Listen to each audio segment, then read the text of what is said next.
이 시간 우리가 주목할 말씀은 신약성경 마가복음 8장 22절부터 26절입니다. 함께 봉독합시다. 벳세다의 이름에 사람들이 맹인한 사람을 데리고 예수께 나와 손대시기를 구하거늘 예수께서 맹인의 손을 붙잡으시고 마을 밖으로 데리고 나가사 눈에 침을 뱉으시며 그에게 안수하시고 무엇이 보이느냐 물으시니 쳐다보며 이르되 사람들이 보이나이다. 나무 같은 것들이 걸어가는 것을 보나이다 하거늘 이에 그 눈에 다시 안수하심에 그가 주목하여 보더니 나아서 모든 것을 밝히 보는지라. 예수께서 그 사람을 집으로 보내시며 이르시되 마을에는 들어가지 말라 하시니라. 아멘. 저는 여러분과 함께 봉독한 마가복음 8장 22절부터 26절 말씀을 중심으로 마가복음 33번째 메시지 무엇을 보십니까? 똑똑히 보십니까? 라는 제목으로 하나님의 은혜의 복음 증거하도록 하겠습니다. 이번 명절 연휴 음력 정월 초하루 아침에 온 가족이 식탁에 둘러앉아서 하나님을 예배했습니다. 다함교회에서 준비한 설날 가정예배 순서지를 가지고 함께 예배를 드리는데 이번에 처음으로 명절에 역귀성을 하신 제 어머니가 눈물을 흘리셨습니다. 그것을 보는데 저도 참 감격스러웠습니다. 어머니, 그리고 저와 제 아내, 그리고 제 딸과 아들, 저의 사위, 그리고 제 손자 4대가 이렇게 함께 예배드리는데 여러분 요즘 4대가 함께 예배드리는 거 흔하지 않잖아요. 너무 감격스러웠어요.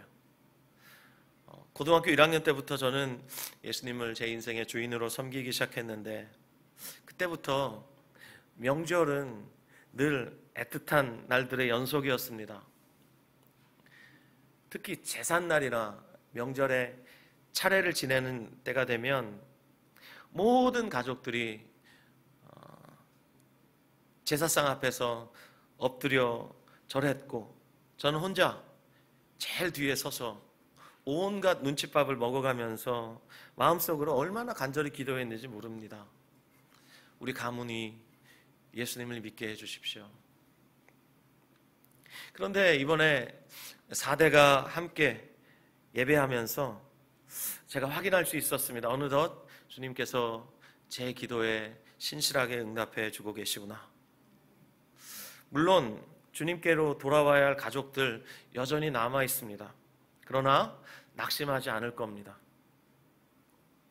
낙심하지 않고 기대하고 또 기도하면서 기다릴 겁니다.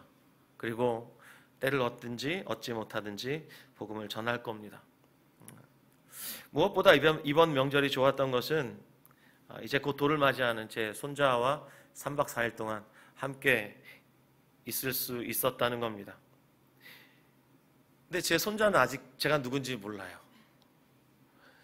얘가 돌이 다 됐는데 저를 잘 몰라요. 그래서 안아주고 또 뽀뽀도 해주는데 그리고 얘 마음을 사로잡으려고 제가 과자도 주고 간식도 주고 막 그러는데 가끔 이렇게 시익하고 웃어줄 뿐이지 그냥 얘한테 저는 그냥 옆집 아저씨나 뭐 다를 바가 없어요.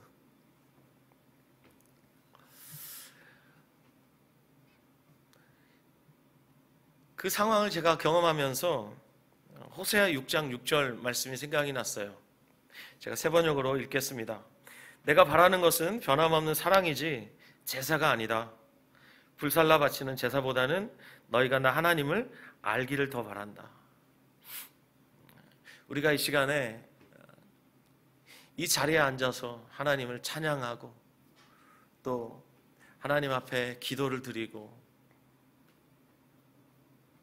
또 주님이 우리에게 허락하신 것 중에서 일부를 구별하여서 정성껏 주님께 드릴지라도 하나님이 가장 기뻐하시는 것은 하나님 알아드리는 거예요. 그분의 마음 알아들이는 거예요. 이걸 주님은 제일 기뻐하십니다. 지난 1월부터 우리 공동체는 매일 요한복음을 함께 묵상해 오고 있습니다. 요한복음 1장을 보면 태초에 말씀이 계셨다라고 선포하고 있습니다. 그리고 그 말씀이 하나님과 함께 계셨고 그 말씀이 하나님이셨고 때가 찼을 때 그 말씀이 육체를 입으시고 자기 백성들 가운데 오셨다라고 요한복음 1장에서 사도 요한은 선포하고 있습니다.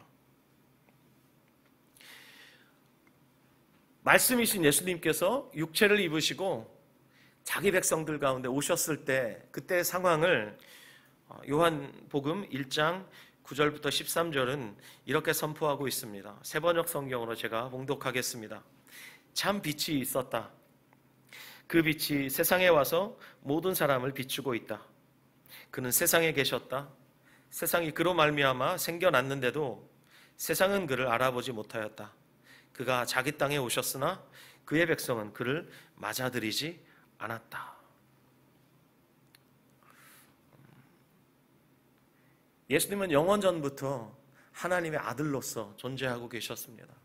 그리고 온 우주 만물과 그리고 사람을 창조하셨습니다.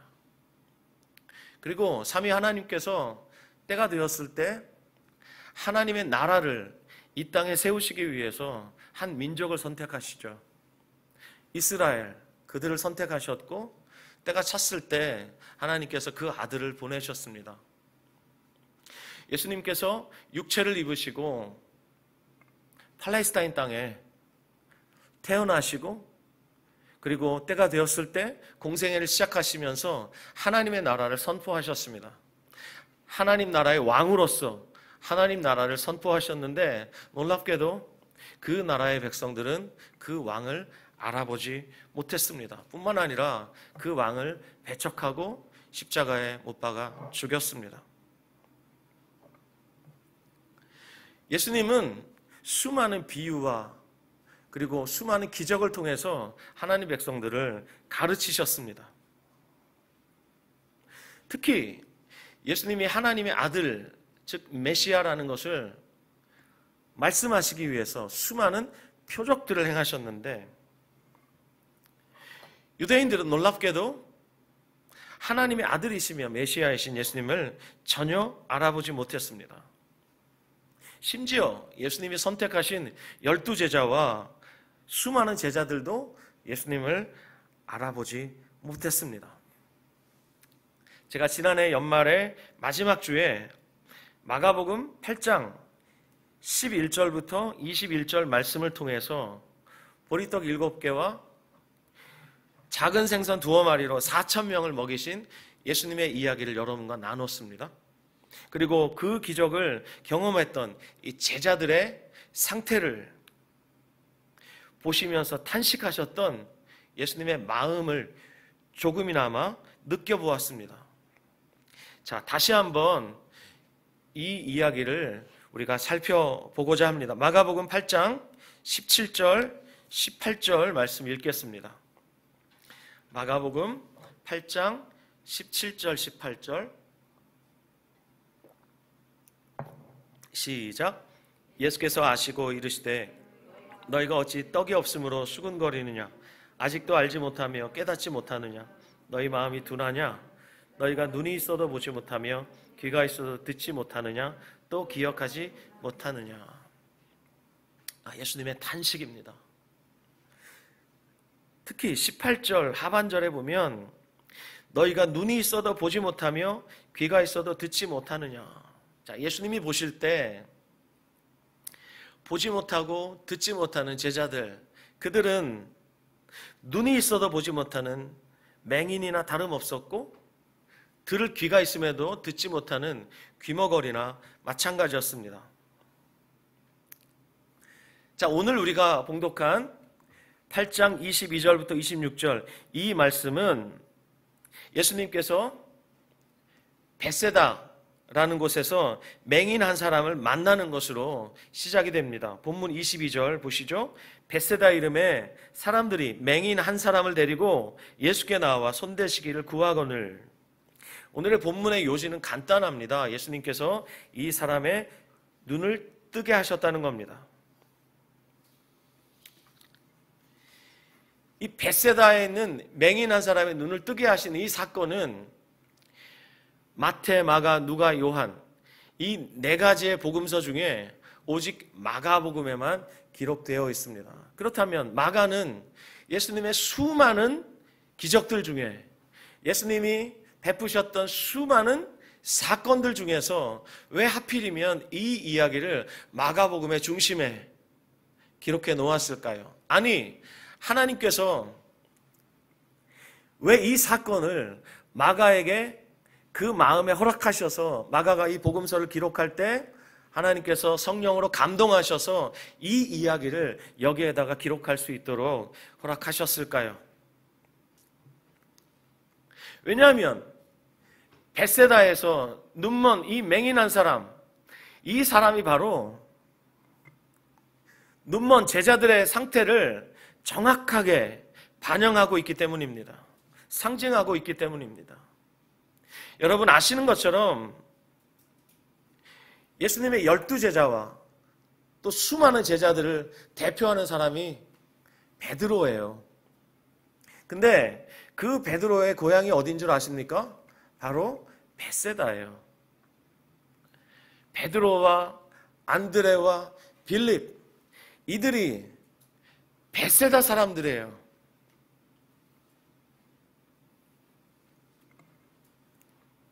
특별히 벳세다는 예수님이 놀라운 기적을 행하시는 곳이에요. 여러분이 아시는 것처럼 벳세다에서 보리떡 5개, 물고기 2마리로 남자만 5,000명을 먹이셨어요. 거기가 벳세다예요. 그렇다면 벳세다는 기적의 중심지였다고 말해도 절대로 틀린 말이 아닙니다. 예수님께서 갈릴리에서 기적을 많이 행하셨는데 특히 갈릴리의 3개의 도시 가운데서 주님이 수많은 권능들을 행하셨습니다. 그 중에 최고는 벳세다예요. 그런데 예수님의 기적을 직접 눈으로 보고 귀로 듣고 체험했던 벳세다 사람들, 그들은 마음이 돌같이 딱딱하게 굳어 있었어요. 예수님을 전혀 알아보지 못했습니다. 그래서 예수님께서 벳세다를 향해서 책망하시고 저주를 선포하셨는데 우리 다 함께 마태복음 11장 20절부터 24절 말씀 찾아보겠습니다. 마태복음 11장 20절부터 24절 말씀입니다. 마태복음 11장 20절부터 24절입니다. 함께 봉독합시다. 예수께서 권능을 가장 많이 행하신 고울들이 회개하지 아니하므로 그때 책망하시되 화 있을진저 고라시나 화 있을진저 벳세다야 너희에게 행한 모든 권능을 두로와 시돈에서 행하였더라면 그들이 벌써 베옷을 입고 제에 앉아 회개하였으리라. 내가 너희에게 이르노니 심판날에 두로와 시돈이 너희보다 견디기 쉬우리라. 가버나움아 내가 하늘에까지 높아지겠느냐 음부에까지 낮아지리라. 내게 행한 모든 권능을 소돔에서 행하였더라면 그 성이 오늘까지 있었으리라. 내가 너희에게 이르노니 심판날에 소돔 땅이 너희보다 견디기 쉬우리라 하시니라. 여기 3 도시가 나옵니다.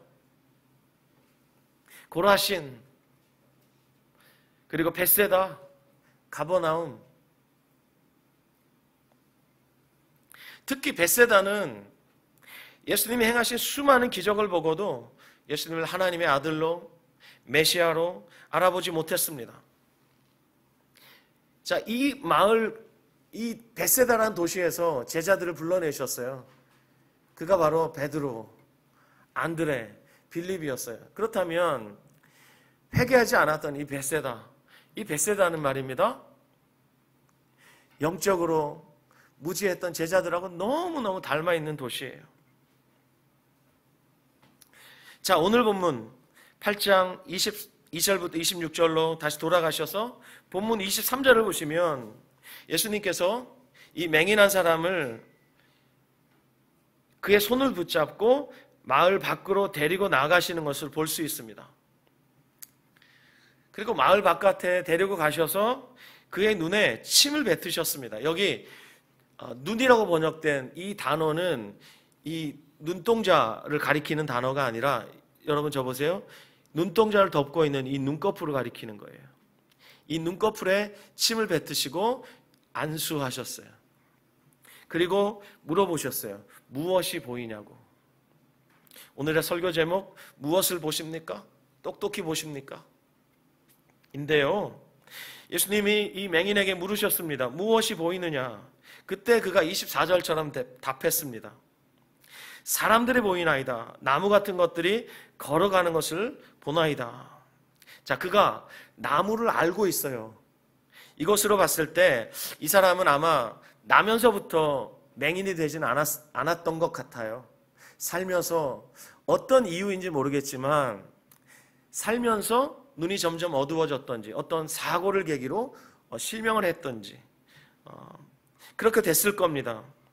자, 그가 예수님의 첫 번째 치료에 눈을 뜨긴 떴는데 제대로 보지 못합니다.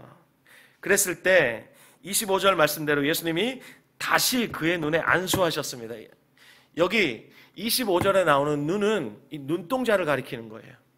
그래서 두 번째 안수는 눈 전체를 덮으시면서 안수하신 것이라고 볼 수 있습니다. 자, 이렇게 두 번째 안수하시자 그가 그제서야 밝히 보게 되었습니다. 자, 이 본문을 보면서 여러분들 이상한 점을 발견하실 수 있을 겁니다. 그것이 무엇입니까? 예수님은 못 고치는 병이 없어요. 특별히 말씀 한마디면 모든 병을 고치십니다. 말씀 한마디면 귀신이 떠나가고, 말씀 한마디면 심지어 죽었던 자도 벌떡 일어납니다. 마가복음 우리가 지나온 설교의 여정을 통해서 여러분과 나누었습니다. 회당장 야이로의 딸이 죽었습니다. 그때 그 시체를 향해서 주님이 달리다굼이라고 하시니까 소녀가 일어났죠. 맞아요. 예수님의 말씀에는 힘이 있어요. 말씀 한마디면 이거 충분히 고칠 수 있는 거예요. 그런데 왜 눈꺼풀에 침을 뱉으시고 그리고 한 번 더 안수하셨을 때야 비로소 이 맹인이 밝게 보게 되었을까? 어떤 사람들은 이 본문을 가지고 이렇게 해석합니다. 이 맹인의 믿음이 부족해서 한 번에 뜨지 못했다. 과연 그럴까요?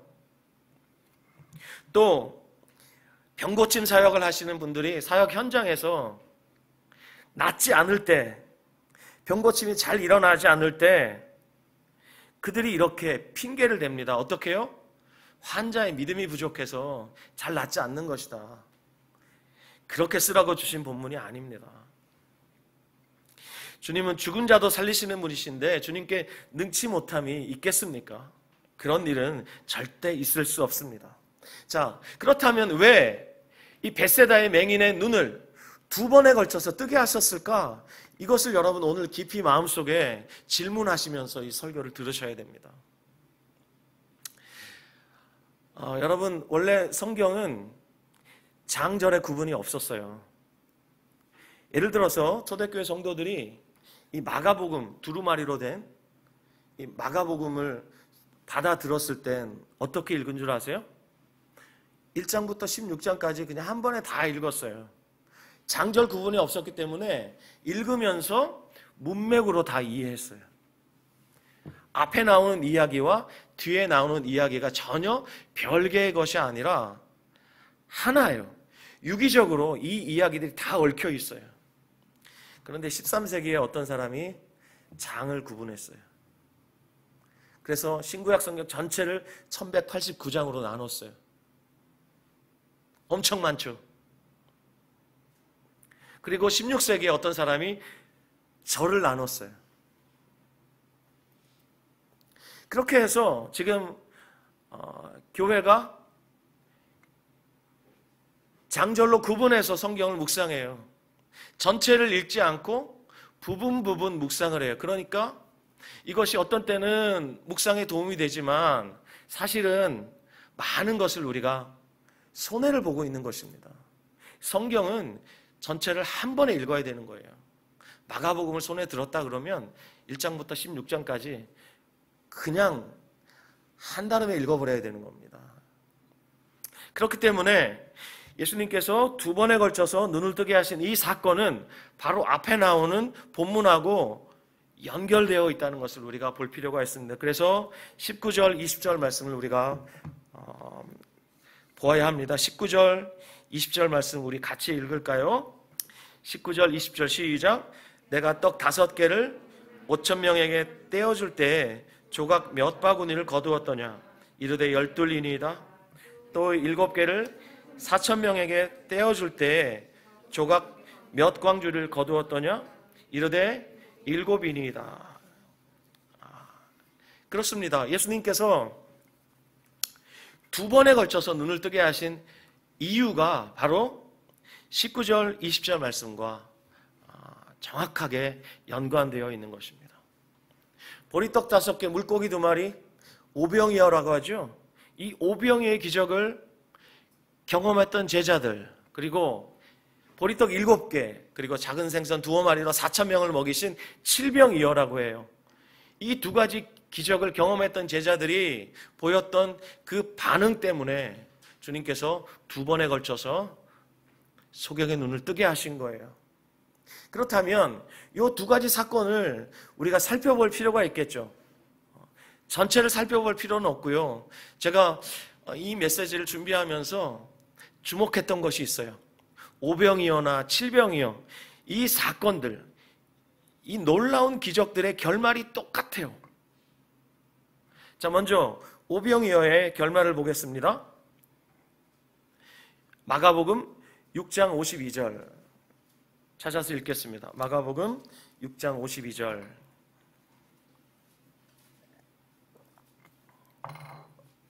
시작. 이는 그들이 그 떡 떼시던 일을 깨닫지 못하고 도리어 그 마음이 둔하여졌음이러라. 자, 칠병이어의 결론입니다. 마가복음 8장 21절입니다. 8장 21절 시작. 이르시되 아직도 깨닫지 못하느냐 하시니라. 어떻습니까? 두 이야기의 결론이 똑같죠.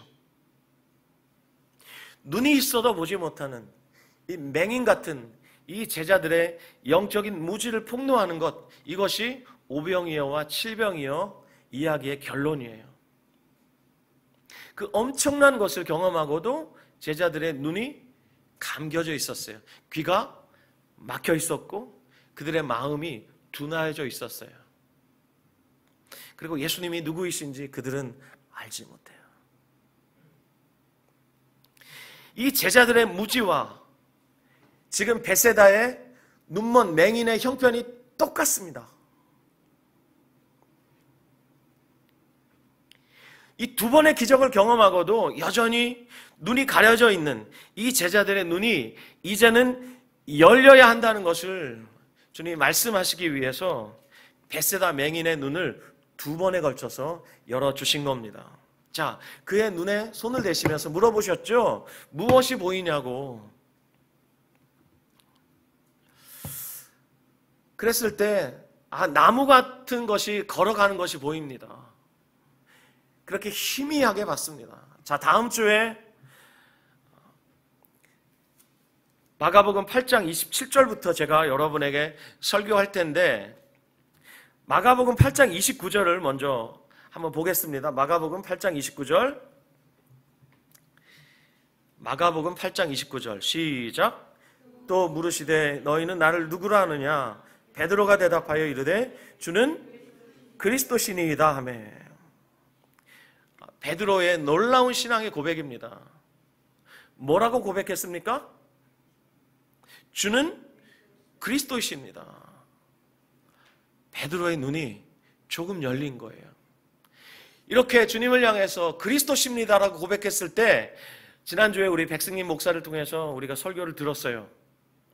예수님께서 마태복음 16장에서 우리가 보면 베드로를 칭찬하는 것을 알 수 있습니다. 칭찬하셨어요. 근데 곧바로 책망을 받죠. 눈이 조금 뜨인 거예요. 마치 벳세다 맹인의 눈이 조금 열린 것처럼 베드로의 눈이 조금 열린 거예요. 그것도 베드로가 스스로 연구해서 경험으로 깨달아 알아서 말한 게 아니라 하늘에 계신 아버지가 베드로에게 계시하셨기 때문에 그렇게 말할 수 있었던 거예요. 주는 그리스도십니다라고 고백했지만 사실은 베드로가 그 그리스도가 어떤 그리스도인지 알지 못한 채 말했어요. 그 그리스도는 어떤 그리스도입니까? 힘으로 로마 제국을 짓밟는 그리스도가 아니라 십자가에서 허무하게 죽는 그리스도입니다. 그 그리스도를 이해하지 못하고 고백했기 때문에 그 다음에 나오는 이야기가 뭡니까? 예수님이 십자가에서 죽으실 것과 부활하실 것을 이제 말씀하시기 시작하는데 베드로가 예수님을 막아서죠. 절대로 그러시면 안 됩니다. 우리가 당신께 모든 걸 다 걸었는데 허무하게 죽어버리면 우린 뭐가 돼요? 이러면서 예수님을 가로막습니다.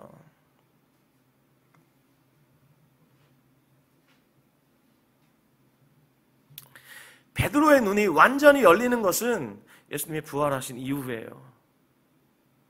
예수님이 40일 동안 하나님 나라의 일을 말씀하시고 승천하셔서 오순절에 성령을 보내실 때 그때야 베드로가 비로소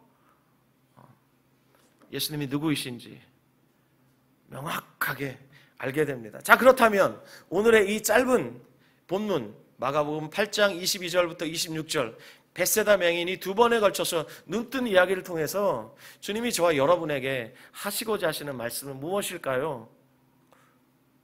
너무 명확하죠? 너희도 눈 뜨라는 거예요. 2000년 전에 일어났던 이 사건을 통해서 주님이 우리에게 말씀하시고자 하시는 것, 그건 똑같아요. 제자들의 눈이 열려야 했던 것처럼 이 시대에 예수님을 그리스도라 고백하고 하나님의 아들이라 고백하고 우리의 주님이라고 고백하는데 우리의 눈이 열려야 된다는 거예요. 열렸으면 더 열려야 된다고 주님이 오늘 우리에게 말씀하고 계시는 거예요. 우리말에 눈 뜬다는 말이 있어요. 눈 떴다. 한 분야를 대표하는 사람을 가리켜서 우리는 가끔 이렇게 말합니다. 저 사람은 저 분야에 눈 뜬 사람이야. 예를 들어서 장사를 기가 막히게 잘하는 사람이 있습니다. 사업을 기가 막히게 잘해요. 그러면 그 사람을 가리켜서 가끔 우리가 이렇게 말하죠. 저 사람은 장사에 눈을 떴어. 한국 축구의 아이콘 하면 요즘은 손흥민이죠. 손흥민이 원래부터 축구를 잘했던 건 아니에요. 독일 분데스리가에서 활약할 때만 해도 지금처럼 잘하지는 못했어요. 그런데 영국 프리미어 리거가 되면서 눈부시게 기량이 발전했어요. 그래서 손흥민에게 패스가 전달되면 웬만하면 다 골이에요. 사람들이 그러더라고요. 손흥민이 축구에 눈을 떴다고. 눈을 뜬다는 게 이런 겁니다. 그런데 우리 그리스도인에게 눈을 뜬다는 얘기는 이건 다른 차원의 이야기입니다. 세상 사람들은 오랜 기간 훈련과 습득의 과정, 이 경험을 거치고 나서 비로소 눈을 뜨지요. 그렇지만 우리 그리스도인들에게 이것이 전혀 정반대예요. 우리는 눈을 떠야 그리스도를 따르게 됩니다. 그래서 주님이 우리에게 눈 뜨라고 말씀하시는 거예요. 요즘 우리가 요한복음을 묵상하고 있는데 요한복음 9장에 보면 예수님이 맹인한 사람을 고치시죠. 진흙을 이겨서 그의 눈에 바르시고 가서 실로암 못에 가서 씻어라 그랬더니 이 사람이 순종해서 가요. 가서 실로암 못에 있는 물로 씻었더니 눈이 떠졌어요. 그 사건 마지막 부분을 이 시간에 함께 보겠습니다. 요한복음 9장 39절입니다. 찾아서 읽겠습니다. 요한복음 9장 39절.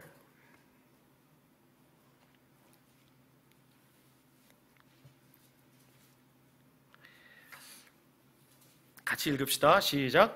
예수께서 이르시되 내가 심판하러 이 세상에 왔으니 보지 못하는 자들은 보게 하고 보는 자들은 맹인이 되게 하려 함이라 하시니. 자, 이 말씀에서 우리가 분명히 알 수 있는 게 있습니다. 여러분, 눈이 열리는 게 구원입니다.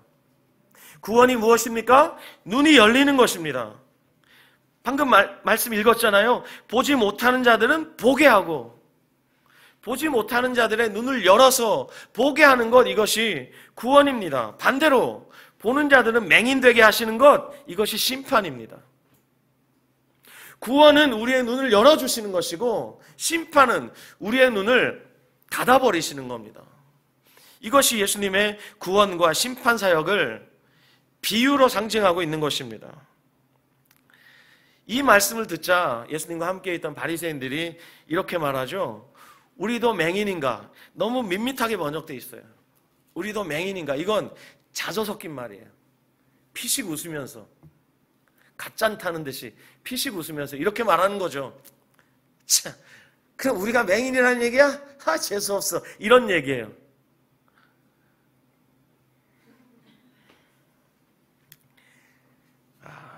웃으실 줄 알았는데, 이 사람들은 자신들은 절대로 맹인이 아닌 줄 알았겠죠. 그런데 예수님이 다시 한번 쐐기를 박으시면서 9장 41절에 이렇게 말씀하십니다. 보시죠. 예수께서 이르시되 너희가 맹인이 되었더라면 죄가 없으려니와 본다고 하니 너희 죄가 그대로 있느니라. 이들은 자기들이 맹인일 줄은 꿈에도 몰랐을 겁니다. 그러나 그들은 맹인이었습니다. 만약 그들이 맹인이었다는 것을 깨닫고 그것을 겸손히 인정하면서 주님께 와서 주님, 제 눈을 열어주십시오 라고 간청했더라면 주님이 그들의 눈을 열어주셨을 것이고 그들이 예수님을 알아봤을 겁니다. 여러분, 눈이 열려야 합니다. 그래야 예수님을 알고 예수님을 따를 수가 있습니다. 그렇다면 어떤 사람의 눈을 열어주시나요? 겸손하게 자신의 눈먼을 인정하고 주님께 간청하는 자, 이 자의 눈을 주님은 열어주십니다. 반대로 보지 못하면서 본다고 말하는 자, 교만한 자들의 눈을 주님이 닫으십니다. 요한계시록 2장과 3장을 보면 7교회에 대한 이야기가 나오죠. 그 7교회에 대한 이야기 중에 마지막 7번째 교회, 라오디게아 교회에 대한 이야기가 나옵니다. 이 라오디게아 교회는 주님이 책망만 하셨어요. 그러면 그들이 왜 책망을 받았는가? 그건 그들이 교만하여서 자신들의 실상을 보지 못하였기 때문입니다. 자, 다 함께 요한계시록 3장 17절 말씀을 찾아 읽겠습니다.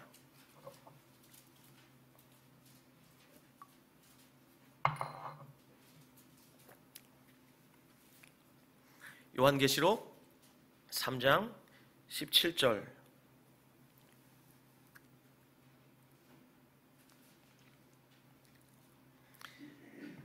자, 함께 읽읍시다. 시작. 내가 말하기를 나는 부자라 부요하여 부족한 것이 없다 하나 내 공고한 것과 가련한 것과 가난한 것과 눈먼 것과 벌거벗은 것을 알지 못하는도다. 이것이 이들의 교만이었어요. 실상을 보지 못한 채 이들은 본다고 생각하고 있었어요. 그리고 부요하여서 부족한 것이 없다고 생각하고 있었어요. 그렇지만 주님께서 그들을 꿰뚫어 보시면서 말씀하시죠. 네 곤고한 것과 가련한 것과 가난한 것과 눈먼 것과 벌거벗은 것은 알지 못한다. 네가 말은 그렇게 하지만 너의 실상은 바로 이것이다. 그러면서 그들을 향한 주님의 처방이 3장 18절에 나옵니다. 읽습니다. 시작. 내가 너를 권하노니 내게서 불로 연단한 금을 사서 부요하게 하고 흰옷을 사서 입어 벌거벗은 수치를 보이지 않게 하고 안약을 사서 눈에 발라 보게 하라. 자, 그들의 실상이 무엇이었습니까? 그들은 가난한 자들이었습니다. 그런데 겉으로 보기엔 부유하게 보였습니다. 그리고 그들의 실상은 벌거벗은 것이었습니다. 수치였습니다. 그렇지만 그들은 벌거벗은 것을 알지 못했습니다. 그리고 그들의 실상은 보지 못하는 것이었습니다. 눈뜬 장님이었습니다. 그래서 주님이 말씀하십니다. 안약을 사서 눈에 발라 보게 하라. 그러면 예수님의 처방을 한마디로 얘기하면 이것입니다. 눈 뜨라는 거죠. 눈 떠서 보라는 겁니다. 눈을 뜨면 그제서야 보인다는 겁니다. 무엇이 보일까요, 여러분? 눈을 뜨면 물론 자기들의 실상을 알게 되겠죠. 자기들의 실상을 알려면 누구를 통해서 알게 되는 겁니까? 예수님을 통해서 알게 되는 겁니다. 예수님을 알지 못하면 자신의 실상을 절대로 알 수가 없어요. 예수님의 복음을 모르면 자신의 실상을 절대로 알 수가 없어요. 그래서 눈뜬 그들에게 주님이 3장 20절에 뭐라고 말씀하십니까? 볼지어다 이렇게 말씀하시는 거예요. 보라는 거예요. 볼지어다 내가 문 밖에 서서 두드린다. 그들은 주님과 함께하고 있는 줄 알았습니다. 그런데 실상이 무엇이었습니까? 예수님은 그들과 함께 하시지 않았고 문 밖에 계셨습니다. 그렇기 때문에 그들이 가난했고 벌거벗었고 보지 못했습니다. 그래서 문 밖에서 주님이 계속 두드리시면서 문을 열어라. 내가 들어가서 너희를 부요하게 할 것이다. 내가 들어가서 내 흰옷으로 너의 수치를 가려줄 것이다. 내가 들어가서 너희 눈을 뜨게 해줄 것이다. 주님이 말씀하신 거예요. 그러므로 여러분, 이 시간 이 마가복음 8장 22절부터 26절 말씀을 대하고 있는 저와 여러분에게 정말 주님이 원하시는 기도가 무엇일까요? 그건 겸손하게 우리의 소경됨을 인정하는 것입니다. 우리가 아직 많은 것을 보지 못하고 알지 못한다는 것을 인정하는 것입니다. 한번 생각해 보십시오, 여러분. 앞을 볼 수 없는 이 맹인이 주님을 스스로 찾아갈 수 있겠습니까? 보지 못하는 자가 주님을 찾아갈 수 있겠습니까? 내비게이션 키면 되죠. 그런 얘기 하지 말고요.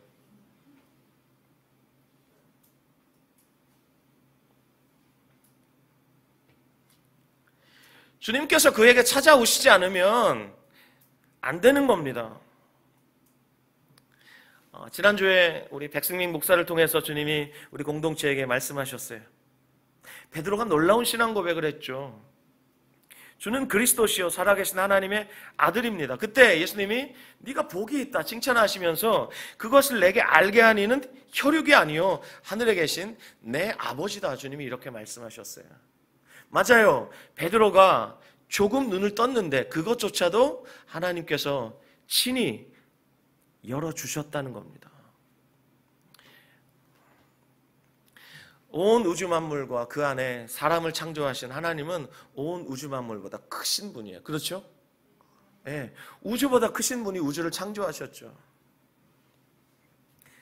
그 크신 하나님을 우리의 어줍지 않은 이성으로 또 미천한 경험으로 그리고 과학적인 지식으로 논리로 알 수가 없어요.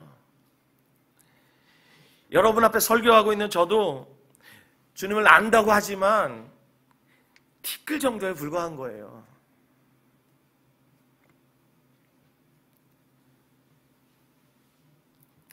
우리가 하나님을 알 수 있는 길은 하나님이 우리에게 다가오셔서 우리의 눈을 열어주셔야만 되는 거예요. 우리의 눈을 열어주시는 것, 이것이 바로 구원입니다, 여러분. 이 구원이 하나님의 선물임을 성경은 말씀하고 있습니다. 에베소서 2장 8절 9절 말씀, 너희는 그 은혜에 의하여 믿음으로 말미암아 구원을 받았으니 이것은 너희에게서 난 것이 아니요 하나님의 선물이라. 은혜에 의하여 믿음으로 말미암아 구원을 얻었나니, 은혜로 얻었다는 거예요? 믿음으로 얻었다는 거예요? 이것은 하나님의 선물이라고 말하는데 이거 중성명사거든요. 이것 은혜도 아니고 믿음도 아니에요. 이것은 바로 구원을 가리키는 거예요. 구원이 하나님의 선물이라는 거예요. 맞습니다. 하나님 편에서 우리에게 구원을 선물로 주실 때 우리는 받아요. 그걸 마가복음 8장 22절 26절에는 눈을 뜨는 비유로 말씀하고 있는 거예요. 영국의 소설가 중에 H.G. 웰스라는 아주 유명한 소설가가 있었습니다. 1900년대 초반에 그가 쓴 유명한 단편이 있습니다. 눈먼 자들의 나라라는 단편 소설이 있는데 혹시 읽어보신 적 있나요? 예전에 도서관에서 한 번쯤은 읽어보셨을 것 같은데, 이 소설에 보면 누네스라는 이름을 가진 청년 등산가가 나옵니다. 조난을 당하죠. 그래서 가파른 절벽으로 둘러싸인 외딴 골짜기에 도착하게 됩니다. 근데 그것에 보니까 모든 집들이 창문이 없어요.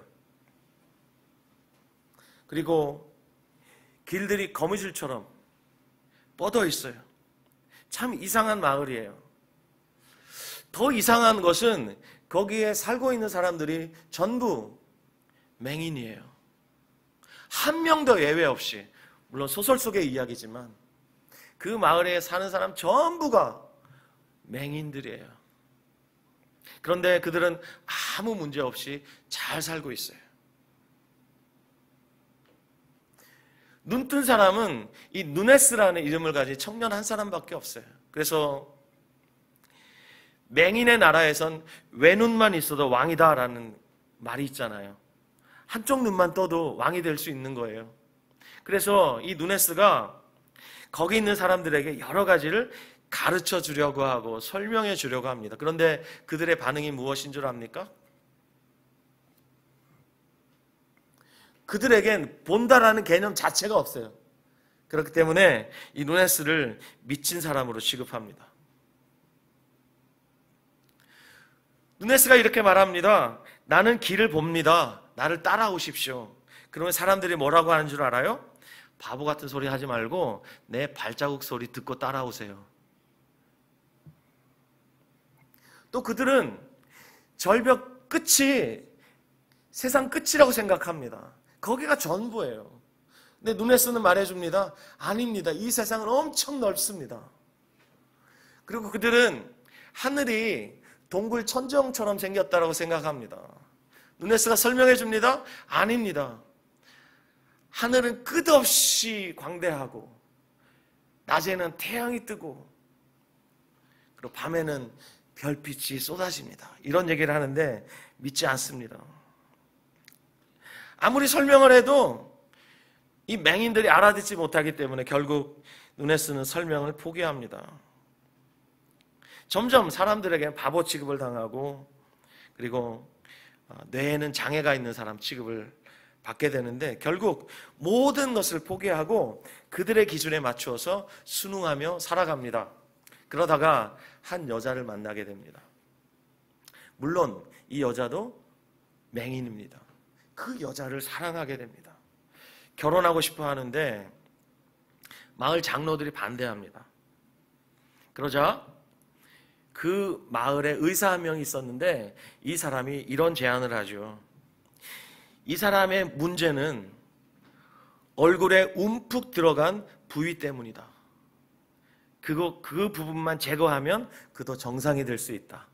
얼굴에 움푹 들어간 부분이 뭐예요? 눈이에요, 눈. 눈을 뽑으면 이 사람도 우리처럼 정상인이 될 수 있다. 이렇게 말하는 거예요. 그 얘기를 듣고 이 누네스가 펄쩍 뜁니다. 자기 두 눈을 뽑힐 지경에 이르렀잖아요. 근데 이 두 눈보다 훨씬 중요한 게 자기가 사랑하는 여자예요. 그래서 고민하다가 승낙을 합니다. 그리고 수술 당일이 됐는데 이 누네스가 마지막 날이라고 생각하니까 그 아름다운 이 대자연을 눈에 다 담아두고 싶은 거예요.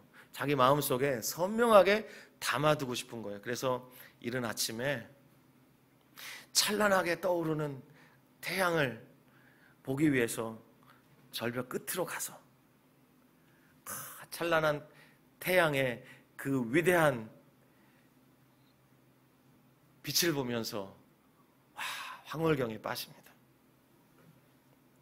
너무나 아름다운 그 대자연의 광경을 보면서 고민하기 시작합니다. 그러다 결국 어떻게 한 줄 압니까?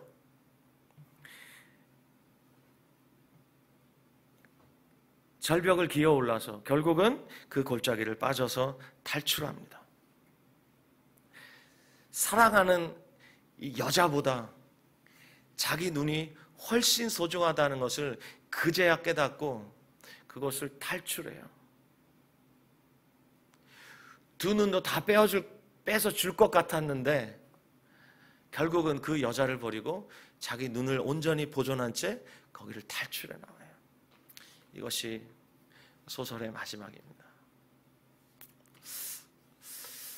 사랑하는 여러분, 이 누네스는 자신의 눈을 포기하지 못했습니다. 그러나 하나님은 사랑의 눈이 멀어서 우리를 위해서 자신의 눈을 포기하시고 우리에게 그 눈을 주셨어요.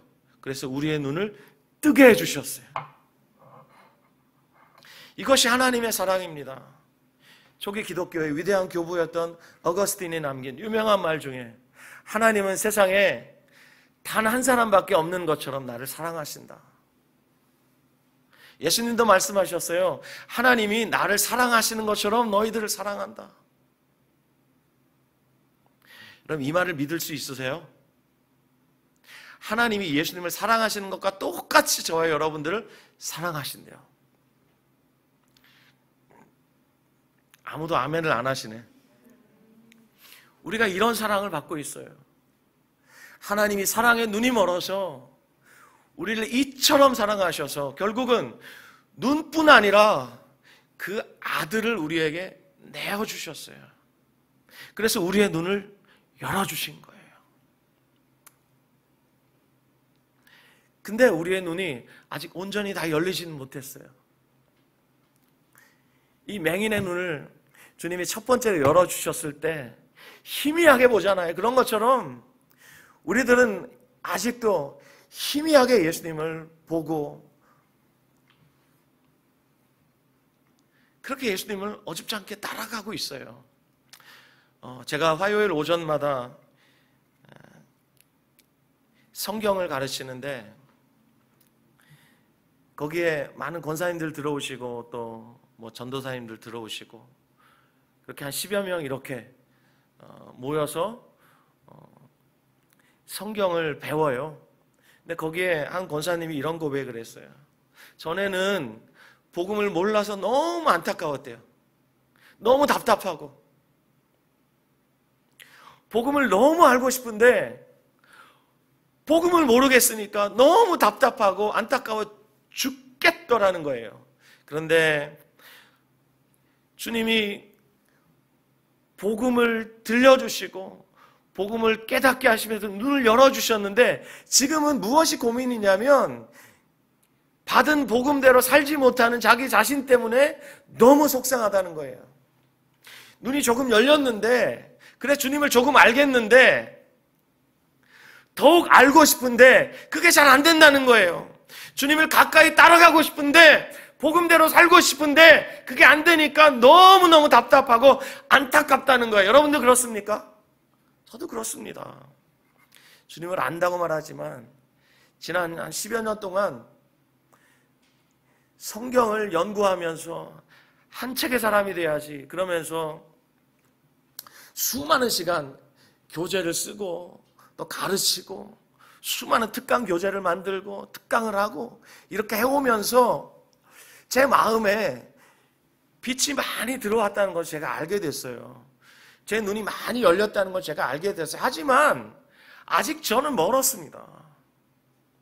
그래서 이 메시지를 준비하면서 제 안에 타오르는 열망이 있는데 그건 뭐냐면 제가 주님을 더 알고 싶다는 거예요. 여러분도 그렇지요? 여러분도 그렇지요? 주신 복음, 그 복음이 여러분에게 정말 실제가 되고 그리고 여러분에게 주님이 눈을 열어주신 은혜를 베푸셨는데 더 주님을 또렷이 보고 싶죠? 주님을 더 알고 싶으시죠? 주님과 더 가까이 동행하고 싶으시죠? 친밀하게 주님과 교제하고 싶으시잖아요. 그런 갈망과 그리고 그 안타까움이 우리 안에 있는 것입니다. 시편 119편 105절에 보면 시편 기자가 이런 고백을 해요. 주의 말씀은 내 발의 등이요 내 길의 빛이니이다. 그렇습니다. 우리 인생 이 신앙생활의 여정 가운데 주님의 말씀이 등이 되시고 빛이 되어 주십니다. 그런데 우리에게 요구하시는 기도가 무엇입니까? 그건 시편 119편 18절 말씀이에요. 시편 기자가 같은 장에서 이렇게 고백하죠. 내 눈을 열어서 주의 율법에서 놀라운 것을 보게 하소서. 주의 말씀이 내 발의 등이요 내 길의 빛이지만 이 시편 기자는 날마다 이렇게 기도하는 거예요. 내 눈을 열어주십시오.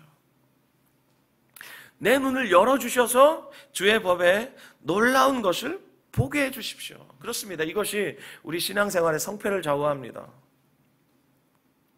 주님께서 우리의 눈을 얼마나 열어주시는가, 이것이 우리 신앙생활의 성패를 좌우해요. 그래서 주님이 우리의 눈을 열어주셔서 우리가 무엇을 보게 하십니까? 예수님을 보게 하시죠.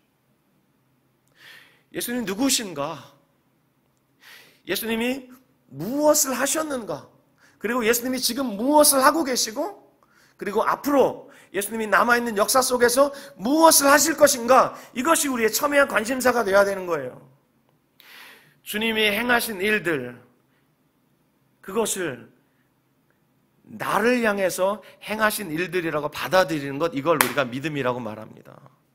믿음은 주님이 행하신 것을 나를 위해서 행하신 것이라고 믿고 그것을 받아들이고 나를 위한 것이라고 여기고, 주님이 행하신 그 일로 인해서 우리에게 주어진 이 놀라운 특권을 우리가 받아 누리는 것, 이걸 믿음이라고 해요.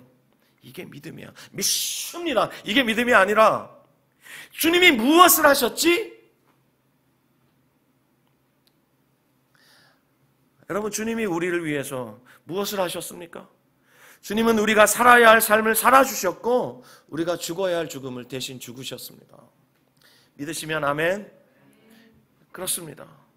우리가 마땅히 살아야 하지만 우리는 육체를 입고 있기 때문에 하나님의 법대로 마땅히 살 수 없는 그런 존재였어요. 우리 잿덩어리예요. 율법이 요구하는 것, 그것을 우리는 이룰 수 없어요. 율법을 다 지킬 수 있는 존재가 있느냐? 없어요. 그렇기 때문에 하나님 앞에서 그 어떤 육체라도 하나님 앞에 의롭다 인정받을 수 없는 거예요. 그때 예수님께서 저희 여러분이 살아야 할, 마땅히 하나님 앞에서 살아야 할, 흠도 없고 점도 없고 의롭게 살아야 할 그 삶을 우리로서는 안 되니까 하나님의 아들이 우리 대신 살아주셨어요. 저와 여러분의 이름표 달고 말입니다. 그리고 우리가 마땅히 죽어야 할 그 십자가에 우리 대신 하나님의 아들이 죽으셨어요. 그래서 우리가 받아야 할 그 형벌을 하나님의 아들이 대신 받으셨어요. 이걸 신학적 교리로 말하면 대속이라고 말합니다. 내가 죽어야 되는데 하나님의 아들이 대신 죽어서 내가 받아야 할 그 형벌을 하나님의 아들이 다 담당하셨어요. 그리고 아세요, 여러분? 원래부터 의로우신 하나님의 아들이시지만 그분이 하나님으로부터 의롭다 인정함을 받으시고 그 의를 저희 여러분에게 전가시켜 주셨어요. 쉽게 말하면 우리에게 그 의를 떠넘겨 주셨단 말입니다. 우리에게 뒤집어 씌워 주셨단 말입니다. 법정에서 무죄라고 선언하는 것처럼 저 여러분들을 의롭다라고 일방적으로 선언해 주셨어요. 이것이 은혜입니다, 여러분. 일방적으로 선언해 주셨을 뿐만 아니라 우리에게 의롭게 살 수 있는 능력까지 주셔서 하나님의 아들의 그 희생이 헛되지 않도록 하루하루 주님이 인도해 가십니다. 이것이 그리스도의 생명입니다. 이것이 복음의 능력입니다. 우리가 무엇을 봅니까? 예수님이 십자가에서 무엇을 이루셨는가? 십자가의 죽음과 부활을 통해서, 승천하심을 통해서 성령을 보내주심으로 우리에게 무엇을 이루셨는가? 이것을 아는 것, 그것을 나를 위한 것으로 받아들이는 것, 이것을 믿음이라고 하는 거예요. 그리고 지금도 주님이 무엇을 하고 계시는가? 그리고 남아있는 이 역사 속에서 주님이 무엇을 이제 성취하실 것만 남았는가? 이것을 우리가 주목하면서 주님을 따라가는 것입니다. 사랑하는 여러분, 저와 여러분의 눈이 조금 열렸습니다. 여기에 만족할 수가 없는 거예요. 왜냐하면 주님을 더 가까이 따라가야 되잖아요. 주님을 더 알아야 되잖아요. 알면 알수록 주님을 사랑하게 됩니다. 믿으십니까? 알면 알수록 주님을 더 사랑하게 됩니다. 여러분에게 은혜가 필요하죠. 그렇죠? 그렇죠? 예, 은혜는 어떤 사람에게 주어집니까? 은혜를 사모하고 구하는 자에게 하나님이 은혜를 주십니다. 여러분 가만히 앉아서 주님 제겐 은혜가 필요합니다. 하나님 은혜를 주시기가 어려워요. 은혜 줘보세요. 그 은혜로 나를 뒤집어 보세요. 절대 그렇게 안 하십니다. 우리가 은혜를 사모할 때 주님께서 우리에게 은혜를 주세요. 그러므로 여러분, 하나님께서 은혜로 여러분의 눈을 조금 열어주셨는데 거기에 만족하면 안 돼요. 겸손히 날마다 우리의 맹인됨을 인정하고 주여 더 열어주십시오. 더 열어주십시오. 더 열어주십시오. 이렇게 사모하면서 주님을 따라가는 여러분 되시기를 예수님의 이름으로 축원합니다. 오늘은 매월 첫 주 성찬 예배 주일입니다. 오늘도 성찬을 대할 텐데 이 시간 성찬을 준비하면서 함께 기도하기를 원해요. 혹시 여러분 마음에 양심에 거리끼는 죄가 있으시면 주님께 조용히 자백하는 기도를 드리셨으면 좋겠어요. 요한 1서 1장 9절 말씀, 만일 너희가 너희 죄를 자백하면 저는 미쁘시고 의로우사 너희 죄를 사하실 것이요 모든 불의에서 너희를 깨끗하게 하실 것이다. 저는 이 말씀을 믿습니다. 아무리 흉악한 죄라고 할지라도 예수님의 보혈은 그 모든 죄를 다 제거하십니다. 이미 저와 여러분들을 하나님의 아들로 하나님의 딸로 받아주셨고 우리를 이미 거룩하게 하셨어요. 우리의 마음을 정결하게 하셨어요. 그러나 이 시간 세상에 살면서 묻은 때 그리고 우리 안에 오염된 것들, 특히 하나님이 기뻐하지 않는 생각들, 우리 안에 있는 여러 가지 하나님이 기뻐하지 않는 마음들, 이것을 주님 앞에 가지고 나가서 어린 양의 보혈로 다시 한번 씻어야 합니다. 주여 보혈의 능력을 믿습니다. 씻어 주십시오. 예수님이 나의 힘 되시고 나의 생명이시고 나의 소망이시고 나의 참된 기쁨이고 나의 참된 만족임을 제가 믿습니다. 주님 이 시간 성찬을 대할 때 하나님의 이 은혜를 내게 주십시오. 내 마음을 새롭게 해주십시오. 그리고 합당한 마음으로 성찬을 대할 수 있도록 주님 은혜 베풀어 주십시오. 이 시간 조용히 주님 앞에 기도하며 나아가겠습니다. 기도합시다.